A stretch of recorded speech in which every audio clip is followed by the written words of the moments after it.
ये लोग कुछ भी बयान देकर हीरो बन जाते हैं। यही अगर बात कोई मुस्लिम बोल देता, कोई शेड्यूल कास्ट बोल देता, शेड्यूल ट्राइब बोल देता, तो आज वो सलाखों के पीछे होता। बोल तो उन्हीं की भाषा रही है, जो उनकी जबान है वो इसके मुंह में है। जाके आजादी तालिबान लो। देशद्रोही विरोधी बयान देने के कारण इनके ऊपर सेडिशन का मुकदमा लगना चाहिए। सरकार को नजर नहीं आते वो लोग जो संविधान को बचाने के लिए लगे हुए हैं।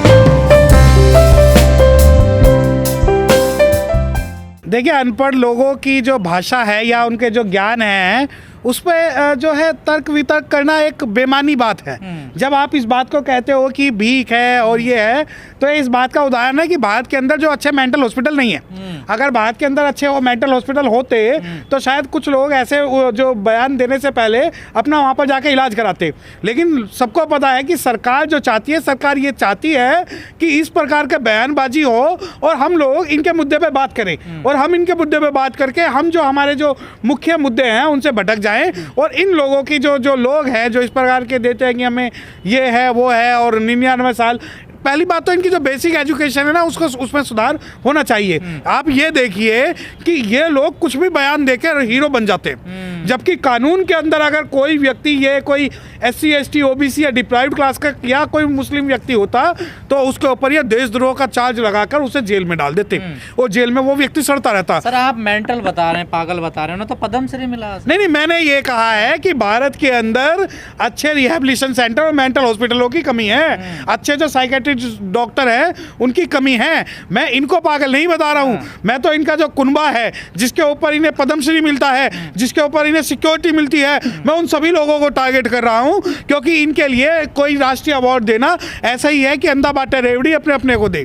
तो वो कहानी इनके साथ तो कंगना का कोई पहला बयान तो नहीं है, पहले उन्होंने रिजर्वेशन पे भी दिया था विवादित। देखिए, मानसिक रूप से कमजोर विक्षिप्त व्यक्ति हैं, इन लोगों की जो सही जगह रिहेबिलिटेशन सेंटर है, मेंटल हॉस्पिटल है, वहां डाला जाना चाहिए। और जब देश की बात हो और राष्ट्र की बात हो तो देशद्रोही विरोधी बयान देने के कारण इनके ऊपर सेडिशन का मुकदमा लगना चाहिए। कि जब ये कहते हैं कि 2014 में आज़ादी मिली, अगर तुझे 2014 में आज़ादी मिली तो तुझे ये पढ़ना चाहिए कि बाबा साहब डॉक्टर भीमराव अंबेडकर जी ने 1951 के अंदर हिंदू कोड बिल पर इस्तीफा दे दिया था, और हिंदू कोड बिल था वो वीमेंस राइट के लिए था। और तुझे अगर वहां से भी आज़ादी नजर नहीं आ रही, और तुझे सिर्फ आज़ादी इस वजह से नजर आ रही है क्योंकि 2014 में वो सरकार आई है जो वंचितों के समूहों के हक मार रही है और इस संविधान की जो भावना है उनको तार तार कर रही है। और अगर तुम इसे आज़ादी कहते हो तो जाके आज़ादी तालिबान लो। लेकिन तालिबान और इराक में जाकर आप लो। जब आप कहते हो ना कि पाकिस्तान चले जाओ, तो बेटा अगर आपको आज़ादी चाहिए तो तालिबान चले जाओ,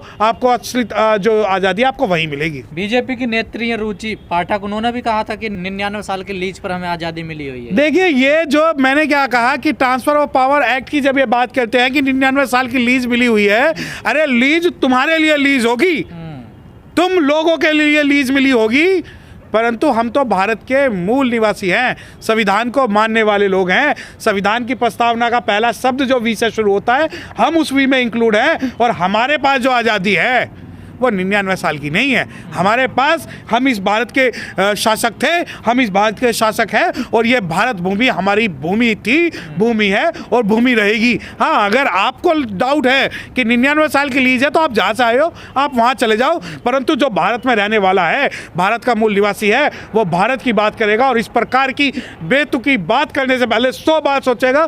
क्योंकि जब आप कहते हो कि ट्रांसफर ऑफ पावर के अंदर लीज आपको 99 साल के लिए मिली थी, तो वो जो ट्रांसफर ऑफ पावर एक्ट है वो जैसे ही संविधान लागू हुआ 26 नवंबर 1949 को, और उसके जो रेस्ट ऑफ प्रोविजन लागू हुए, उस दिन के बाद में ट्रांसफर ऑफ पावर एक्ट का जो है अस्तित्व खत्म हो गया।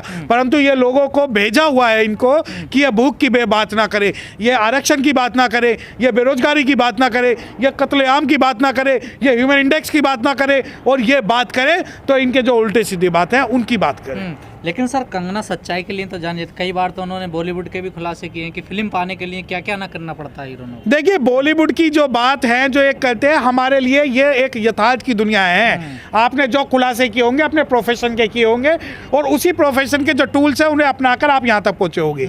जबकि सच्चाई यह है कि अगर तुम्हें खुलासा करना है तो तुम इस बात का खुलासा करो कि भारत के अंदर रिजर्वेशन के नाम पर कैसे तुम वंचितों का हक मार रहे हो, तो खुलासा होगा।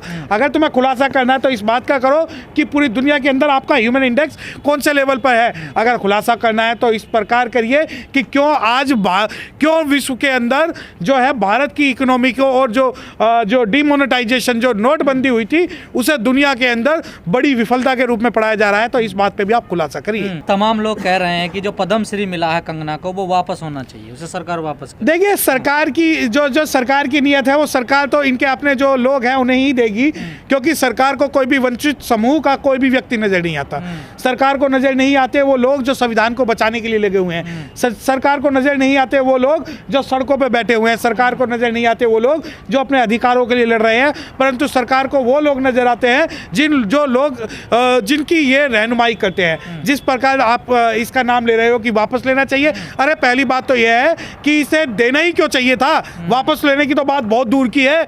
जब इसे दिया था तो जब विरोध होना चाहिए था, आज विरोध नहीं होना चाहिए था। तो हमारे लिए सरकार इसको दे या ले, उससे हमारा कोई लेना देना नहीं है, क्योंकि हमारे लिए जो सबसे बड़ा जो हमारे लिए सबसे बड़ा जो सम्मान है वो यह है कि हमारे लोग पीएम और सीएम बने। लेकिन कंगना कोई पहली बार विवादों में नहीं रही है, कई बार विवादों में रही हैं, उनके छज्जे को तोड़ने को लेकर भी। देखिए, छज्जे को उसका छज्जा टूट जाए तो खबरें बन जाती हैं। हजारों लाखों लोगों की झुग्गियों पे बुलडोजर चला दिया जाए तो वो कभी खबर नहीं बनती। उसके छज्जे की बात आ जाए तो खबरें बन जाती है। हमारे लोगों का कत्लेआम हो जाए तो वो खबर नहीं बनती। और जब आप कहते हो कि विवादों में नहीं रहती है, उसे विवादों में रखा जाता है। जबकि अगर ये कहीं पूरी दुनिया में दूसरे देशों में होती, कहीं दूसरी जगह थी विवादों में, ये क्योंकि इनके जो मेन स्ट्रीम जो बिकाऊ जो लोग हैं वो करते हैं। जो इनके लोग हैं जो चाहते हैं कि हम लोग भूख की बात ना करें, बेरोजगारी की बात ना करें, आरक्षण की बात ना करें, सरकार की बात ना करें, सत्ता परिवर्तन की बात ना करें, ह्यूमन इंडेक्स की बात ना करें, भूख की बात ना करें, वो लोग हैं ये। लेकिन सर सवाल तो यही खड़ा होता है, जब कंगना ने ये बयान दिया जी, और जो नीचे लोग बैठे हुए थे कोट पैंट वाले वो तो तालियां बजा रहे थे। देखिए, वो बयान इसलिए क्योंकि जब बंदर की डुगडुगी होती है तो बंदरिया सबसे ज्यादा ताली बजाती है। अगर यहाँ बात होगी किसी मेन मुद्दे को लेके तो आप बताइए ना, आप करिए ना आर्ग्यूमेंट किसी चीज पे। मैं आपको बताना चाहता हूँ कि जब ये इसके बयान की बात है, बयानबाजी को प्रमोट इसलिए किया जाता है क्योंकि इन्हें पता है कि इनके लोग जो भी बोलेंगे वो बयान होंगे। कई लोग तो खड़े भी हो गए ना कंगना के साथ, की सही बात है। नहीं, कोई किस बारे में सही बात है? छज्जे के मामले में सही बात है। नहीं, आजादी को लेकर। आजादी के मामले में तो मैंने क्या कहा, 2014 में अगर आपको आजादी मिली और आपको ये मानते हो कि एक राजनीतिक पार्टी के आने पे आपको आजादी मिली है, तो अगर वो राजनीतिक पार्टी सरकार में नहीं रही तो क्या आप वापस तालिबान जाओगे? क्या स्वतंत्र सेनानियों ने कोई काम नहीं किया, कोई सही नहीं, यही अगर बात कोई मुस्लिम बोल देता, कोई शेड्यूल कास्ट बोल देता, शेड्यूल ट्राइब बोल देता, तो आज वो सलाखों के पीछे होता। असम के अंदर दुनिया भर का कत्लेआम हो रहा है, अत्याचार हो रहा है। वहाँ मीडिया बोलती है तो उसे जेल में डाल दिया जाता है, वकील बोलता है तो उसे जेल में डाल दिया जाता है। परंतु इन लोगों को प्रमोट किया जाता है क्योंकि सरकार ये चाहती है कि जानबूझ के हमारे बीच में द्वेष फैले। वो जो मुद्दे, हम जिन मुद्दों की हमें बात करनी है उन मुद्दों पे हम बात ना करें। अब जो इनके जो बयान की बात है, इन बयानों पे मैं बता रहा हूँ कि क्रिमिनल ऑफेंस मेड आउट होता है। लेकिन तो क्या कार्रवाई हो सकती है इसको? बिल्कुल, इनके ऊपर कार्रवाई बिल्कुल होगी और हो भी सकती है, होगी भी।